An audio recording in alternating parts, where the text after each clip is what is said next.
We're going to talk about proportions,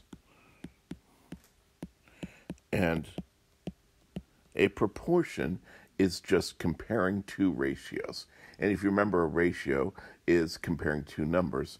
So this is a comparison of two things that compare two numbers. And that sounds really complicated, but it's actually much easier than you might realize. So a proportion is when we have things like 3/4 equals 6/8. This is a proportion, and it happens to be a true proportion because 3/4 does indeed equal 6/8. And it's technically not fractions.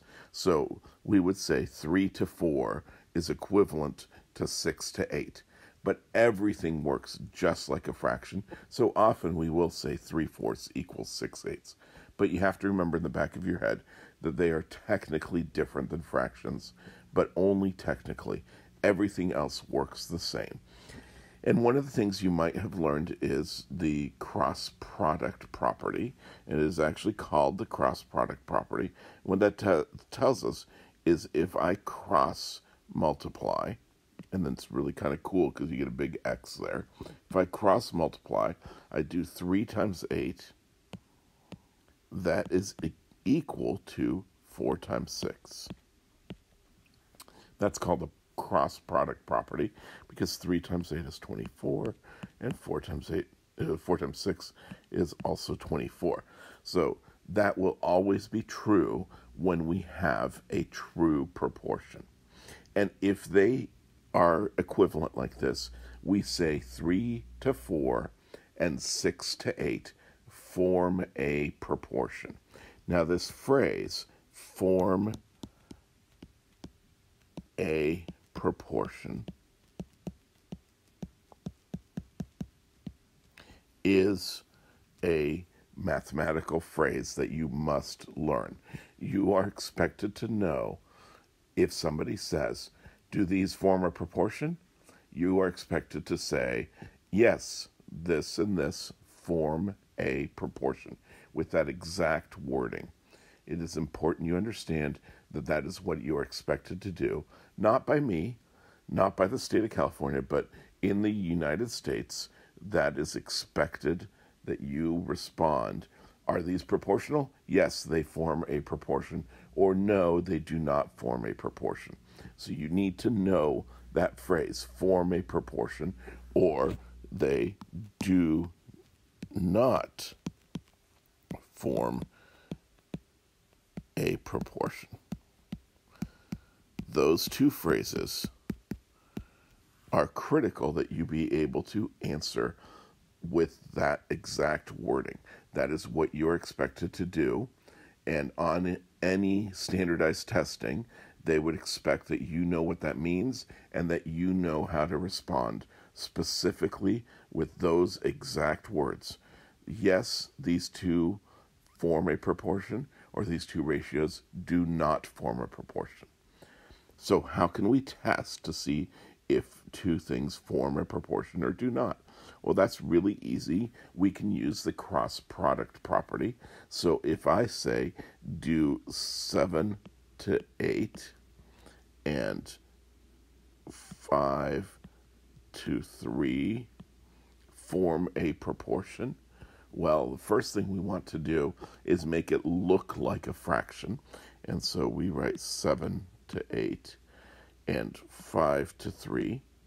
And between them, I'm going to put an equal sign, but I'm going to put an equal sign with a question mark because I don't know if they're equal. And I want to make sure nobody gets confused and thinks that I think that those are equal. I don't know if they're equal, and I want to communicate that in my paper, that I'm smart enough to know that I'm not sure if those are equal. And that's why we put a little question mark over that. And so now I'm going to take the cross product property and see if those are equal. So does 7 times 3 equal, and again, we're not sure yet, 8 times 5? And 7 times 3 is 21. 8 times 5 is 40. Well, those definitely do not equal to each other. So we know 7 to 8 and 5 to 3 do not form a proportion.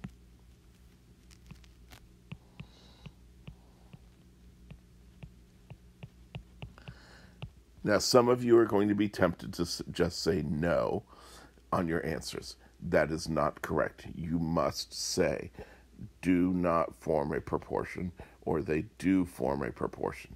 You cannot simply just say no. That's absolutely critical.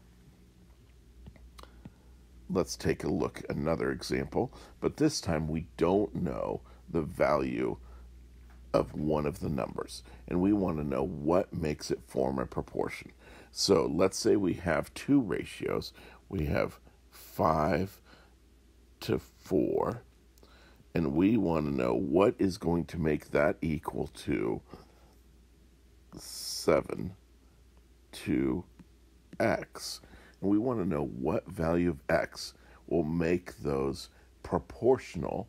In other words, what value of x will make those form a proportion.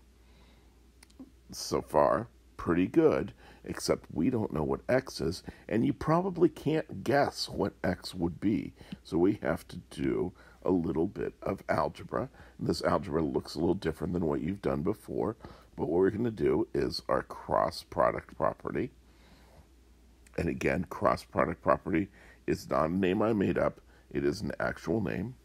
So 5 times x is pretty easy. That's 5x. And 4 times 7 is 28. And now we just solve this algebra problem. And we divide both sides by 5. And we get x equals 28 fifths. And that's as simplified as it gets. Now, sometimes, depending on the context, you might need to go to a decimal or a mixed number. Well, this is pretty easy to go to decimal, so we could say x equals 5.6. Or if we wanted a mixed number, this would be x equals 5 3/5. Either one of those would be okay, but we would have to choose which one of these three answers would make the best sense. And if there is no context, just leave it as the first one, improper fraction, because in algebra, we almost always use improper fractions. And if it doesn't specify, then leave it as an improper fraction. So all we did was we cross-multiplied and solved for x. And that's all we do to solve proportions. And so now 5 to 4 and 7 to 28 fifths is something that forms a proportion.